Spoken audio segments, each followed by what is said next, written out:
সম্মানিত দিনদার ইমানদার মুসলিম হযরত,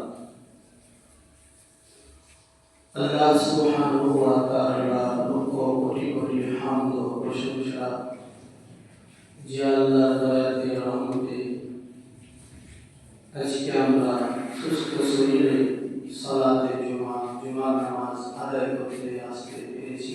আল্লাহ তৌফিক দিয়েছেন, ক্ষমতা দিয়েছেন, তাই সকলে আল্লাহর শুকরিয়া করতে বলি আলহামদুলিল্লাহ। হামদ সালাত পরে দুরূদ সালাম বর্ষিত হোক নবী কুলের শিরোমণি তাজদারে আম্বিয়া সাইয়্যিদুল মুরসালিন রাহমাতুল লিল আলামিন পাপীদের উদ্ধারকারী সাহারা আমিনার গুলার আহমদে মুস্তাফা সাইয়্যিদনা মুহাম্মাদুর রাসূলুল্লাহ সাল্লাল্লাহু আলাইহি ওয়াসাল্লাম কি শত কোটি কোটি দুরূদ সালাম বর্ষিত হোক, পঠিত হোক মহব্বতে বলুন আল্লাহুম্মা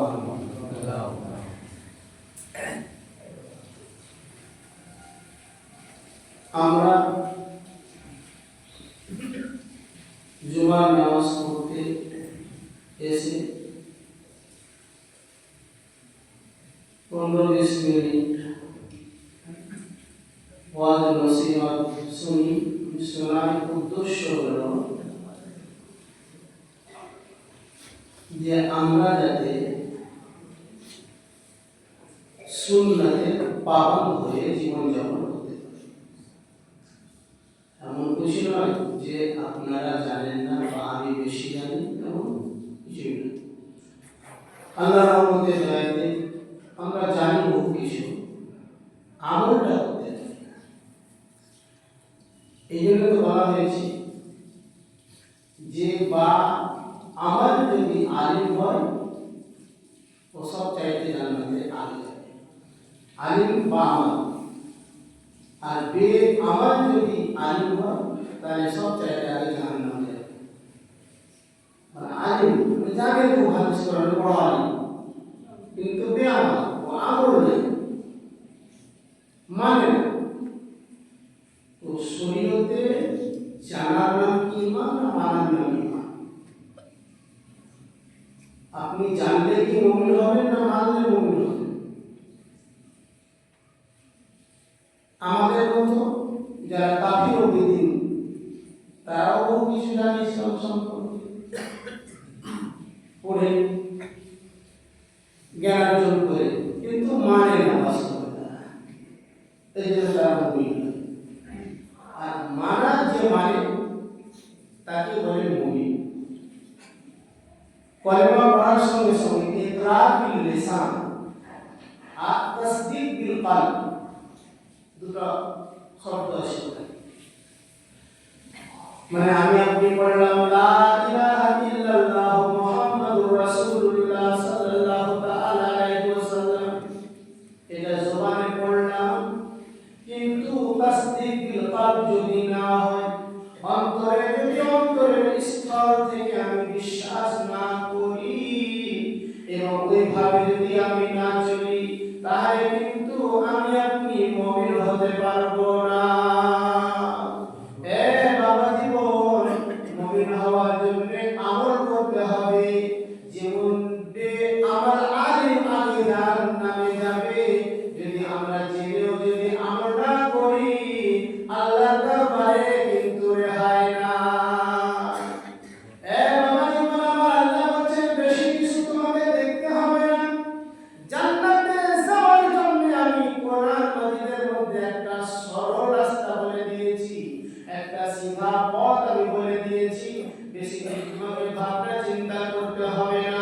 আল্লাহ বলেন লাকাদ কানা লাকুম ফি রাসূলিল্লাহি উসওয়াতুন হাসানা।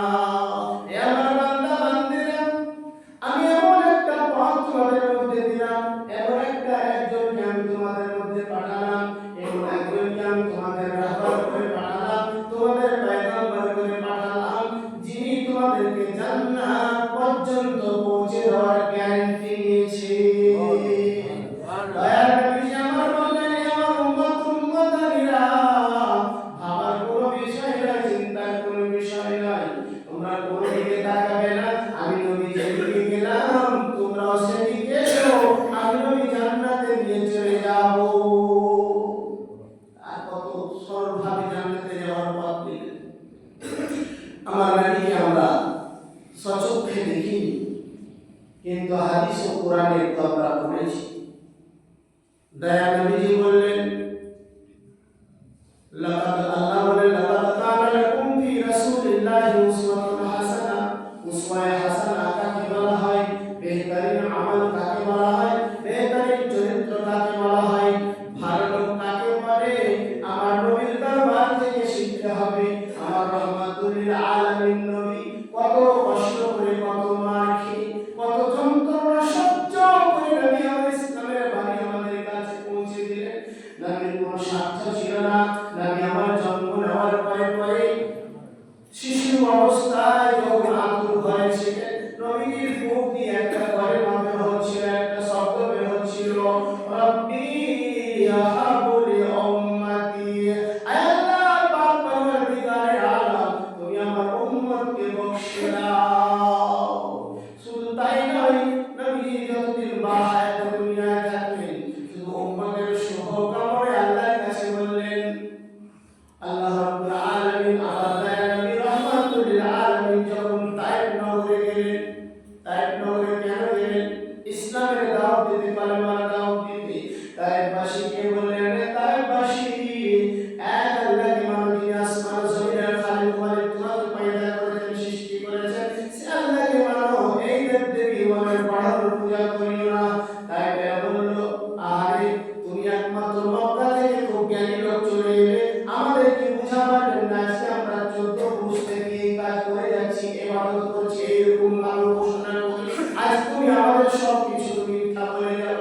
এখন অনেকে আছে যে ভুলটা করে আসছে, ওই ভুলে চলবে, ও শুধরাবে না, চেঞ্জ করতে চায় না, বলে আমার বাপ দাদা করে এসেছে, আমরা বাপটা ব্রাদার।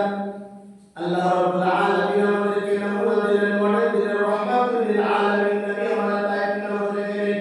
তায়েফবাসীকে বললেন, তায়েফবাসী কালেমা পড়ো, লা ইলাহা ইল্লাল্লাহ মুহাম্মাদুর রাসূলুল্লাহ। বাবা জীবন, এই কথা আমার নবী পাক সাল্লাল্লাহু তাআলা আলাইহি ওয়াসাল্লাম তায়েফবাসীর কাছে পেশ করলেন। তায়েফবাসী যেন হিংস্র একদম হয়ে গেল, একদম সবাই খেপে গেল। খেপে গিয়ে তায়েফের সমস্ত যুবকদেরকে আমার নবীকে মারার জন্য লাগিয়ে দিল। আমার নবীকে মারতে মারতে মারতে এত পাথর মারলো, আমার নবী রহমাতুল লিল আলামিন নবীর পুরো শরীর ক্ষত হয়ে গেল, পুরো শরীর দিয়ে রক্ত বেরিয়ে যায়। আমার নবীর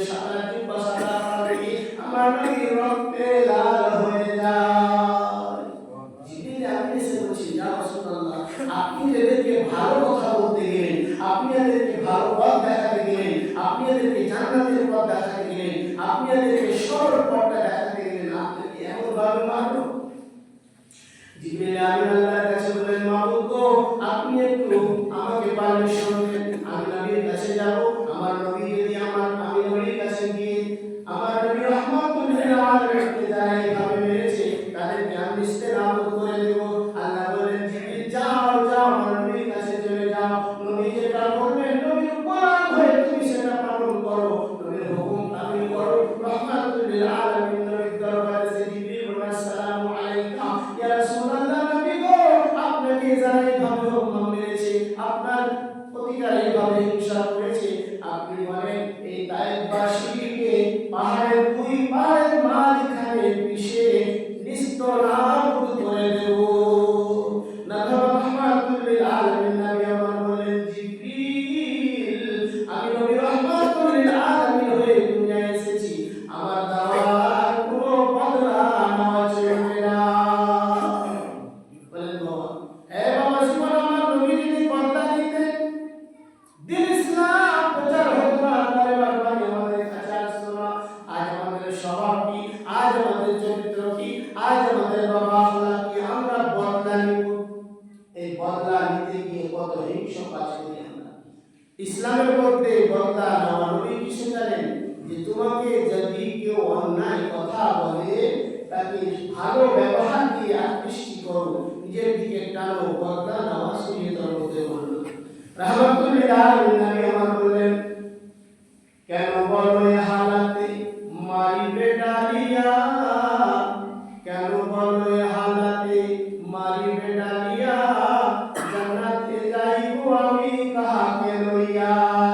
হে আল্লাহ তাআলা মাবুদ, এরা আমাদেরকে চিনেনি, এরা আমাকে চিনেনি, এরা আমাকে জানতে পারেনি, মাবুদ এদেরকে তুমি ক্ষমা করে দাও। তাহলে নবী আদর্শ কি?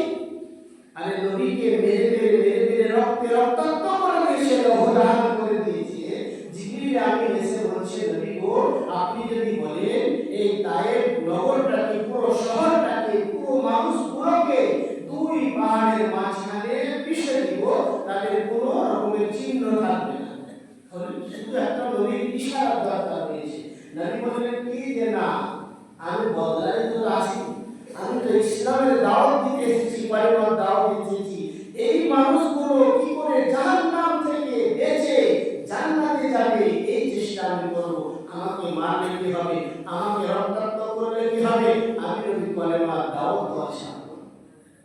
রাজা ইসলামিয়া রাহমাতুল লিল আলামিন নবী বললেন, জিবরিল, এই তায়েফবাসী আমাকে না চিনে না জেনে অপরাধ করেছে, মেরেছে, রক্তাক্ত করেছে। এমন একদিন হবে এই তায়েফবাসীরা ভুল বুঝে তারা আমার কাছে এসে ক্ষমা চেয়ে আমার কলেমা পড়ে মুসলমান হয়ে তারা ইসলামের বাণী প্রচার করবে।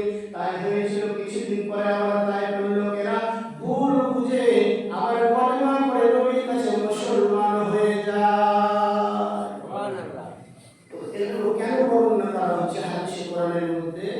আমাদের শিক্ষার জন্য, যে রাগকে কন্ট্রোল করো। নবীজির রাগ ছিল না, গোসা ছিল না। আর গোসার রাগ যদি গোসা যদি থাকতো, ওই তায়েফবাসীরা একেবারে জীবিত থাকতো। ব্রাদারিল্লাহ ইসলামিয়া, আমি নামাজ পড়বো, ইবাদত বান্দি করবো, সব কিছু করবো, কিন্তু নবীর আদর্শ যদি না মানি, নবীর সিরাত যদি আমি না মেনে চলি, নবীর তরিকা যদি না মেনে চলি, বাবা এই নামাজ রোজা শুধু আমার পড়ায় হবে, কোনো ফজিলত পাওয়া যাবে না। এই নামাজ রোজা শুধু আমার পড়ায় হবে, বাবা কিছু পাওয়া যাবে না। কিছু পেতে গেলে নবীর গোলাম হয়ে, নবীর আশিক হয়ে, নবীর সিরাত মোতাবেক চলার চেষ্টা করতে হবে। আপনি কেমন লোক, মানুষকে ক্ষমা করতে শিখলেন না। আরে মানুষকে ক্ষমা করলে আল্লাহ আপনাকে ক্ষমা করবে। আপনি সবসময় বাড়ি জায়গায় হিংস্র পশুর মতো ব্যবহার করবেন, সমাজের সঙ্গে আপনি সবসময় নিজের পাওয়ার দেখাবেন, আমিত্ব দেখাবেন। তোমার আমিত্ব কিসের চলবে? তুমি তো আল্লাহর দয়াতে নিঃশ্বাসটা নিছো। আল্লাহর দেওয়া মেশিন যেটা রয়েছে, ওই মেশিনের বলে তুমি জীবিত আছো। আল্লাহ যদি মেশিনের সুইচটা বন্ধ করে দেয়, তুমি 60 হয়ে পড়ে যাওয়ার লাশ থাকবা। তোমাকে মাইকে এলান করবে, অমুকজন মারা গেছে, মাটি হবে আসলে দাফন করে চলে আসবে। তো বাবা অহংকার নিষ্ঠা হবে। আল্লাহ বলছেন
বাকি সব ঠিক ছিল। সেটা কি ছিল? অহংকার। এই অহংকারই হলো পতনের মূল। আজাদিনের ছিল। আর আপনার আমার মধ্যে যদি নামাজের অহংকার থাকে, রোজার অহংকার থাকে, টাকার অহংকার থাকে, পাওয়ারের অহংকার থাকে, জ্ঞানের অহংকার থাকে, তা আপনারও পতন অনিবার্য আছে, কেউ উঠতে পারবে না। আপনি জান্নাতের গেট পর্যন্ত যেতে পারবেন না, আমি জান্নাতের গেট পর্যন্ত যেতে পারবো না। শুধু অহংকারের কারণে আমার সব আমার বরবাদ হয়ে যাবে, সব কিছু ধ্বংস হয়ে যাবে, আমার কিছুই থাকবে না কিয়ামতের দিনে। শুনলাম তো বাবা জীবন আমার পড়ানোর নির্ভর করে অহংকার কোনো কিছু করা যাবে না। আমাদের দ্বারা অহংকার করার শোভা পায় না। মানুষের জন্য অহংকার করা শোভা না। আল্লাহ টাকা দিয়েছে, আলহামদুলিল্লাহ করবেন, ভালোভাবে সেটাকে ব্যয় করবেন, আয় করবেন। আল্লাহ শক্তি দিয়েছে, পাওয়ার দিয়েছে, ইসলামের সেবার জন্য লাগান, দ্বীনের প্রচারের জন্য লাগান। তাহলে একটা গরিবের প্রতি জুলুম করতে কেন লাগাচ্ছে? একটা অসহায়ের প্রতি জুলুম করতে কেন লাগাচ্ছে? বিবির প্রতি কি আপনার সমস্ত পাওয়ার কেন লাগাচ্ছে? পরিবারের প্রতি কি আপনি সমস্ত পাওয়ার কেন লাগাচ্ছেন? আল্লাহ আপনাকে পাওয়ার দিয়েছে, ক্ষমতা দিয়েছে, ইসলামের সেবায় লাগান, সমাজের উন্নতিতে লাগান, আপনার উপরে আল্লাহ রহমত বর্ষণ করবেন। তাই বাবা অহংকার কোনো জিনিসে করবেন না। অহংকার আল্লাহ অহংকারীকে ভালোবাসে না, আর মানুষের জন্য অহংকার শোভা পায় না। আল্লাহ একটা ইশারায় আমরা চলি, আল্লাহ যদি সেই ইশারাটা বন্ধ করে দেয়, লাশ হয়ে পড়ে থাকবো, দাফন হয়ে যাবো, দেহটা মাটিতে খেয়ে কিছুই থাকবে না। আল্লাহ সুবহানাহু ওয়া তাআলা আমাদেরকে মেনে এবং চলা তৌফিক দান করেন।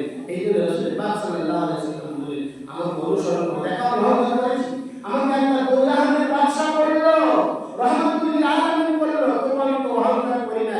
এমন কোনো তোমাদের তোমরা অহংকার করিও না।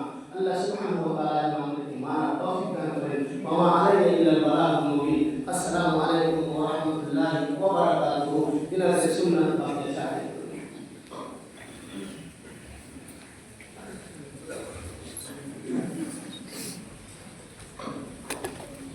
Thank you.